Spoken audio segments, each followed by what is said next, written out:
Il professor Mario Pezzotti, delegato alla ricerca scientifica del rettore dell'Università di Verona, spiegherà in breve il joint project nato con l'Università e gli Studi di Verona.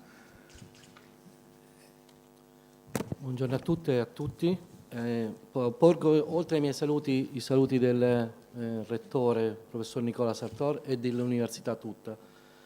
Prima di illustrarvi qual è l'iniziativa di Joint Project dell'Università di Verona, vi volevo riflettere su alcune parole che ho ascoltato questa mattina. Prima di tutto volevo farvi riflettere sugli archi che abbiamo sentito, che combinano una splendida, una fantastica armonia in una splendida sincronia, cioè armonia e sincronia.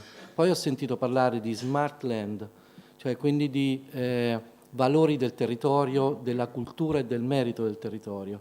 Poi ho appena sentito parlare di valori, a proposito del compianto Zanotto, che per questa città è veramente una persona fondamentale, una pietra miliare di questa città, e vi posso dire che lei ha finito con prudenza e coraggio. Altrettanto prudentemente e coraggiosamente l'Università di Verona da 35 anni sta cercando di interagire e con più possibile con il territorio, questo territorio che è così stato illustrato di essere molto all'avanguardia, tra i primi in Italia per il turismo, tra i primi in Italia per alcune attività industriali, tra i primi in Italia per alcune attività di agricoltura, tra i primi in Italia di attività di comunicazione.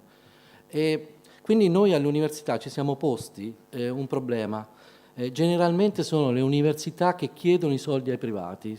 Se andate negli Stati Uniti, i privati sono accanto alle università, Stanford, l'MIT, Berkeley, hanno accanto ai palazzi dell'università ci sono i palazzi degli investitori.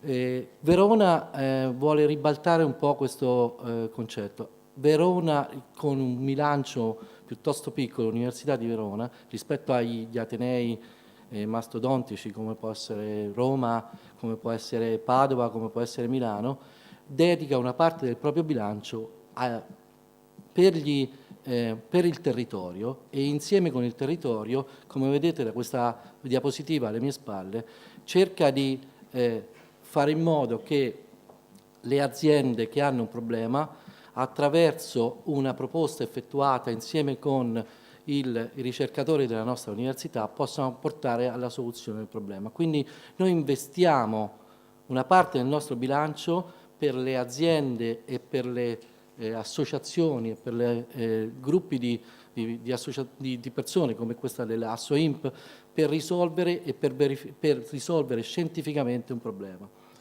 E quindi, come capite, questi progetti sono progetti, questi joint project, dalla parola appunto unione, joint, sono progetti di unione tra il territorio e l'università.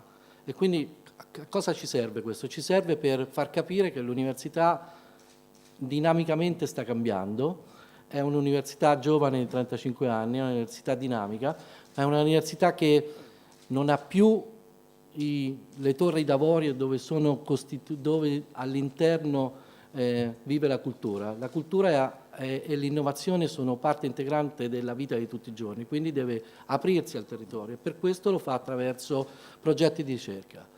E questi progetti di ricerca possono essere di ricerca di base, possono essere di ricerca applicata, possono essere di sviluppo precompetitivo e possono essere analisi scientifiche di, come sentirete la professoressa Capitello tra poco, di analisi di mercati e analisi di immagine, analisi di brand, quindi analisi anche economiche, analisi sociali.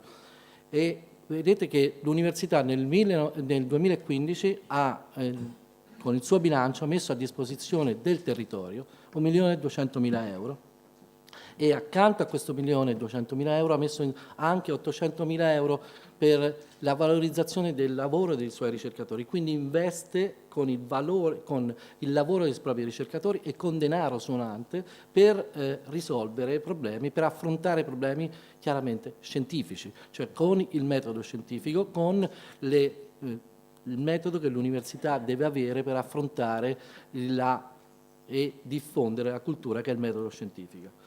Questi progetti vengono presentati, ogni anno c'è una scadenza e vengono valutati da revisori esterni, perché vogliamo il merito, vogliamo il valore, non vogliamo il conflitto di interessi. Ci interessa che quei progetti che vengono presentati siano progetti di grande valore, che siano di grande interesse per il territorio, ma che siano affrontati con un metodo molto valido da ricercatori esperti che possano interagire e fare in modo che il rapporto fiduciario tra il territorio e l'università aumenti e cresca e che sia produttivo e foriero di ulteriori rapporti successivi. Vedete, questo è il budget, costituisce in questo, l'università mette un 50%, l'altro 50% è il partner esterno e lo può fare anche con valorizzazioni il partner esterno e si possono chiaramente acquistare, reperire e utilizzare strumentazioni, si possono dar da lavorare, si può dare lavoro ai giovani ricercatori che possono lavorare in un progetto e quindi integrarsi nel territorio con gli attori del territorio, piano piano diventare, diciamo, il futuro professionale di quel determinato elemento e di quel determinato territorio. E poi quindi verrà fatta una divulgazione, questo è l'esempio di oggi, la divulgazione dei risultati e poi, quando è possibile, il trasferimento tecnologico per quei risultati che hanno una grandissima innovazione.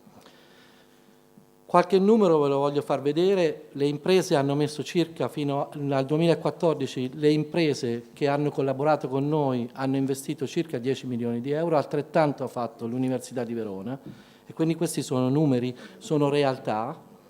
E i progetti finanziati, come vedete, ogni anno siamo partiti un po' in sordina nel 2005, abbiamo mancato un anno, il 2013, per problemi di bilancio, quindi siamo anche attenti al bilancio e vedete ogni anno adesso ci siamo attestati negli ultimi anni nel finanziamento e la promozione di circa 25-30 progetti. Sono state coinvolte 180 imprese e i progetti finanziati sono 158. Dove sono stati finanziati? Quali sono le aree tematiche? Le aree tematiche le vedete, le biotecnologie, ho sentito Elisabetta De Strober parlare dell'ingegneria chimica, quindi come vedete i le 15 nomi che vedete sull'elenco dei dipartimenti sono i dipartimenti che adesso sono ridotti a 12, essenzialmente 4 aree tematiche sono la medicina, le scienze e l'ingegneria, i dipartimenti umanistici e l'economia e la giurisprudenza. La parte del leone la fanno le biotecnologie, perché le biotecnologie sono, diciamo, sempre pronte a interagire con il territorio, però come vedete anche l'informatica è molto forte, molto si propone sempre, è molto attiva, molto propositiva, ma anche, mi auguro sempre di più, gli economisti, l'economia aziendale, vedete che ci sono alcune aree che sono, diciamo, meno propositive, ma noi cerchiamo di stimolare tutti e vorremmo anche stimolare le integrazioni culturali tra questi progetti, che siano sempre più multidisciplinari. Nel 2015, quindi quest'anno, sono stati presentati 67 progetti, nel prossimo Consiglio di amministrazione ne verranno finanziati 36 e vi faccio vedere un po', come vedete, quanto ho detto prima, le biotecnologie e le scienze e ingegneria sono diciamo, il clou di questi progetti, ma come vedete anche le scienze della vita, quindi la medicina, sono molto propositivi. Ci auguriamo che le scienze umanistiche, le scienze politiche e economiche siano sempre di più attive e immagino che nella platea ci possa essere qualcuno di voi che abbia delle idee, abbia delle opportunità per interagire con i dipartimenti economici, che sono anche qui ben rappresentati dal professor Baccarani, che ci permetteranno di interagire con voi. Voglio anche dire, salto questo per farvi vedere con chi abbiamo collaborato. Abbiamo collaborato, queste barre ci dicono che abbiamo collaborato con Verona, vedete che con l'Italia in generale collaboriamo con tutta l'Italia. Verona e provincia sono, nel caso del 2015, sono la metà dei privati e degli enti che hanno collaborato con noi, ma abbiamo anche il mondo, cioè la Smart Land, abbiamo tutto il mondo, quindi abbiamo anche l'estero. Cioè, questi progetti sono rivolti a tutti voi, a tutti coloro che vivono il territorio della provincia di Verona, ma non solo, quindi all'Italia, all'estero, in modo tale che sempre di più si inneschi questo meccanismo di rapporto tra università e territorio, un territorio che è sempre più globale. Chiunque voglia contattarci, questo è il contatto. E io adesso lascerei veramente la parola ai dati, diciamo, sostanziali di questo progetto che è stato svolto con successo dalla professoressa, immagino dalla professora Capitello, e ringrazio voi per la vostra attenzione.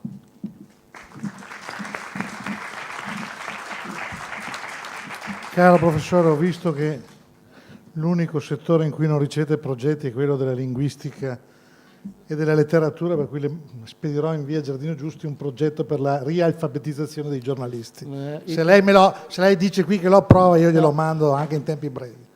No, il problema, sapete qual è veramente il problema nella parte umanistica? È che per finanziare un progetto c'è bisogno di un cofinanziamento, quindi bisogna trovare un ente o un privato che possa investire in questo. Quindi, voglio dire, soprattutto bisogna scriverlo in italiano. Si può scrivere in italiano e in inglese. Appunto, più facile mandare in inglese ormai. Però la realtà è che comunque abbiamo sempre bisogno di più. No, capisco. Volevo aprire la finestra. No, ma io ne vorrei aprire tante di finestre. Credo che sia importante far capire a tutti che solo attraverso l'integrazione e la sinergia si ha un'armonia come quella degli archi che abbiamo sentito prima. Va bene.